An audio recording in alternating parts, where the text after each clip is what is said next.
Welcome back to The Art of Strategic Resistance, audiobook narration by author Kelly Charles Collins. We're going to be diving into the preface, which is a call to arms, and also From Fire to Fight, the next step in strategic resistance. So if you have your book, get it out and jump to page 23. That's where we're going to start. If you don't have your book yet, go to Amazon and grab it, The Art of Strategic Resistance. Let's dive in. Preface, a call to arms. They brought the war to us. This tactical guide is my way of fighting back. It's rooted in real conversations and moments I can't ignore. This isn't about a single policy or headline. It's about the 2024 election and everything it represents for us as women. The divisiveness, the hatred, the outright threats against everything we fought so hard to protect. They're not even hiding their intentions anymore. They're openly, proudly aiming to strip away our power to make us feel powerless. But feeling powerless is not the same as being powerless. This tactical guide is for every woman who feels like there's no way forward, because I know there is. It's also for every woman who knows there's a way forward and is prepared to fight. It started with a message from my cousin, Tony Nicole. She posted on Facebook that she wasn't okay, that she was sad and terrified. Seeing her words, I immediately reached out to check on her. Her response was simple and raw. I'm not okay. When I called, I could hear the weight of defeat in her voice. Her words were filled with fear and frustration. What are we supposed to do? Are we even going to be able to vote anymore? Tony Nicole is a millennial, a young woman working hard to build her life. And yet, here she was, feeling like she had no agency, no way to impact what seemed inevitable. Her fear wasn't just about one election. It was about losing her power to shape her future.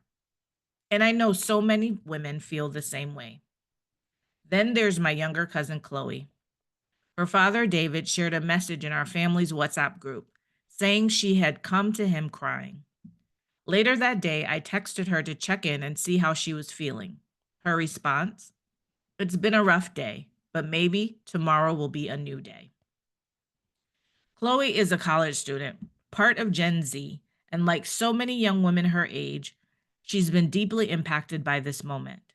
She's hurt and upset, wrestling with what this all means for her future. And yet, despite her sadness, she's holding on to a thread of hope, a belief that tomorrow can look different, that hope is everything.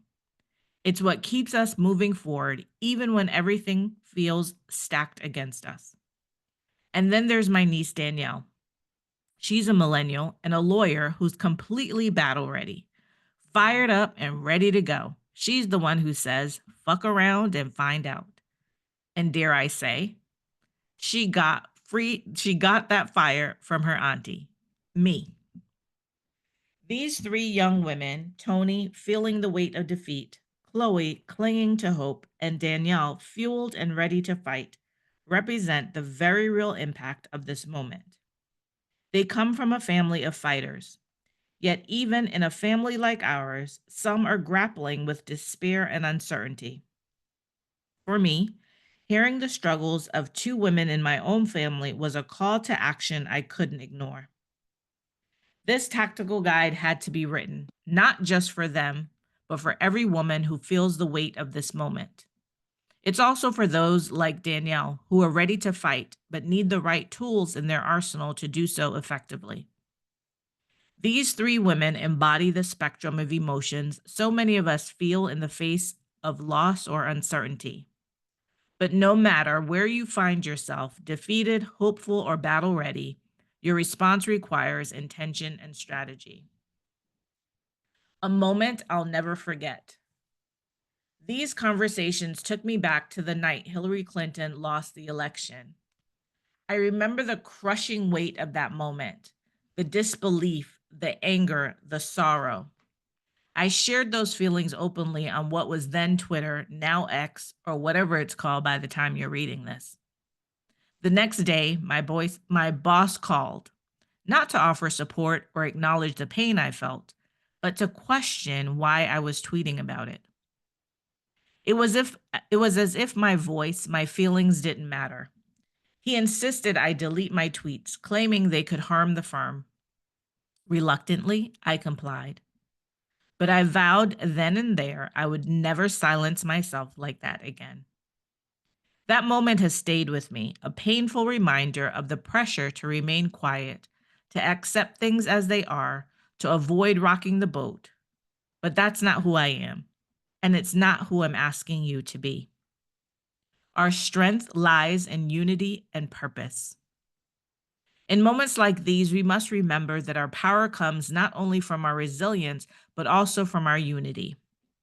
There will always be forces that try to define us, limit us, or strip us of agency. But we are the ones who decide what we will accept and how we will fight back. Righteous resistance, persistence, and resilience must guide us. This is not just about surviving the challenges we face. It's about wielding our collective power, building coalitions, and ensuring that our voices are heard and our presence felt. Even when the odds seem insurmountable, even when all hope feels lost, we still have agency. We still have strength and fortitude. As Queen Bee reminds us, this that bloodline on the front line, ready for war. That strength is in our bloodline. It's in our DNA. We hold the power to make decisions, to take decisive action, and to change the course of events. When the path forward seems unclear, remember this. The ability to influence outcomes, shift perspectives, and create meaningful change lies within us. We're not waiting for permission to lead. We're choosing to lead with grit and with grace. In these critical moments, we become architects of our own resilience, standing firm and moving forward with a strength no one can take from us. Speaking up, speaking out. We have to speak up and speak out. We cannot allow others to define who we are or silence what we stand for. Together, we have the power to challenge injustice, set the agenda, and craft a vision for a better future, one that uplifts our communities and creates lasting change. Resilience means refusing to back down even when the odds are against us. It means summoning the courage to keep pushing forward, knowing that every step we take can inspire others to do the same. This moment demands that we each take responsibility, not to accept what's handed to us, but to shape what comes next. Let's decide here and now that we won't be silent. Let's choose to lead with purpose and intention. Together, we have the strength to face whatever comes, to rise above it, and to create a future that reflects our values and inspiration and aspirations. My promise to every woman. We're in a new kind of war. They've brought the fight to us and, in their arrogance, handed us their playbook. Project 2025, 900 pages of exactly what they plan to do. They think we're too distracted by their moves to make our own, but they're wrong. We have a choice: to lay down and die or to strategically resist. I've dedicated my life to strategy, to high stakes engagement, and now I'm channeling everything I know into this fight for Tony Nicole, for Chloe, for Danielle, and for every woman who feels exhausted, uncertain, worn down by the bullshit, yet ready to fight. This is not about pretending the pain isn't real or suppressing what you feel. Your fear, anger, and heartbreak are valid. You deserve space to feel it all, but don't stay there. That's what they hope for. That we'll stay paralyzed in our pain, too defeated to move. I refuse to let them win, and I refuse to let you believe that's all we can do. This tactical guide is my stand. I can't and won't let this moment pass without taking a stand. This is not about just getting through. It's about stepping up, equipping every woman who reads this with the mindset, strategies, and courage to rise, to reclaim her space, to say, I'm here and I'm not backing down. The strategies I'm offering aren't abstract theories. They're rooted in lived experiences, battle tested for the moments when the stakes are high, the pressure is on, and every move matters.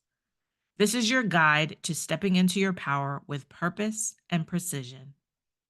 To Tony Nicole, Chloe, Danielle, and every woman feeling the weight of this moment, hear this.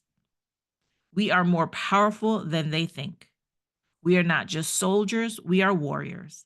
And this fight is far from over. We ride at dawn. We are built like our ancestors. Signed, Kelly.